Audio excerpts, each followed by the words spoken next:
কুরবানির ঈদের বাকি আর মাত্র 10 দিন। তবে মাংসকে সুস্বাদু করতে অতি ব্যবহৃত ভোগ্যপণ্য মশলার দামের চোখ রাঙানি যেন প্রতি বছরের এক চিরচেনা গল্প। প্রতি বছরের মতো বাজারে সরবরাহের কোনো কমতি না থাকলেও মশলার দাম যেন চড়া। আমদানিকারক থেকে শুরু করে বড় পাইকারি ও খুচরা পর্যায়ে মশলার দামে তেজিভাব, বিশেষ করে বাড়তি এলাচের দাম। এছাড়াও দারুচিনি, গোলমরিচ সহ জিরার দামও ঊর্ধ্বমুখী। গেল কয়েকদিন আগেও 1400 টাকার এলাচ 3.5 থেকে 4000 টাকায় বিক্রির অভিযোগে জরিমানা করেন ভ্রাম্যমাণ আদালত। দ্বিগুণ ভোগ করেও স্বভাব যেন বদলাবার নয় কারবারিদের। আমদানিকারকরা বলছেন, অত্যাধিক শুল্ক, ডলারের দাম বৃদ্ধির সাথে পরিবহন খরচ বাড়ায় বেড়েছে মশলার দাম। ডিউটি আছে, ডিউটি দিয়ে যেই কস্টিংটা পড়ে সেটাই তো বিক্রি করা হচ্ছে। কুরবান তো আর হাতে গোনা 5-7 দিন 8 দিন আছে। আশা করি কুরবানের আগে কোনো কিছু কমার সম্ভাবনা নেই। ইন্ডিয়ার থেকে যদি ওরা একটু সুযোগ সুবিধা দেয়, আর ইন্ডিয়া থেকে আসতে আমাদের 2 দিনের ভিতরে যেভাবে পৌঁছে যায়, সেই তুলনায় বাজারটাও তেমন স্থায়ী হয় না। যদি বাড়লে হয়তো 1 দিন 2 দিন বাড়ে, আবার কমার সাথে সাথে ও ইন্ডিয়াতেও যখন কমে যায় তখন সাথে সাথে আমাদের দেশেও কমে যায়। এলাচি আছে ধরুন আপনার 3000-3200 এরকম কোয়ালিটি বেঁধে রেট আর কি।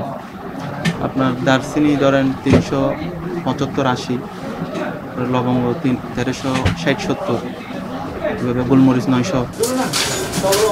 তবে ব্যবসায়ী নেতারা বলছেন, আন্তর্জাতিক বাজারে বেশ কিছু মশলার দাম বাড়ার কারণে দেশের বাজারে কোনো অসাধু হাত ছাড়াই দাম বেড়েছে মশলার।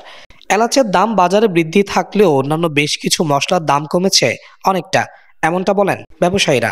কোরবানি হিসেবে আপনার একটু চাহিদাও বেশি, বিদেশের দামও একটু বেশি, ওই সব কিছু মিলাই এলাচের দামটা একটু বেশি। আর বিশেষ করে জিরা, যেটা আপনার 1050-1100 টাকা ছিল, এটা এখন বর্তমানে দাম কমে 730 হতে 750 টাকা নেমেছে, শুধু এলাচটা ছাড়া।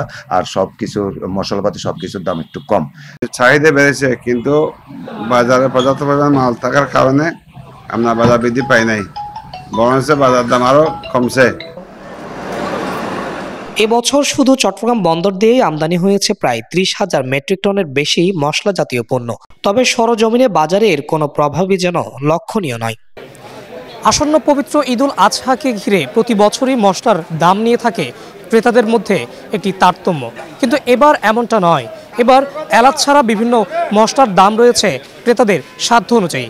বর্তমানে এলাচ সহ বিভিন্ন পণ্যের আন্তর্জাতিক বাজারে দাম বাড়ার কারণেই এই দাম বৃদ্ধি পেয়েছে পাইকারি বাজারে, এমনটা বলছেন ব্যবসায়ী নেতারা।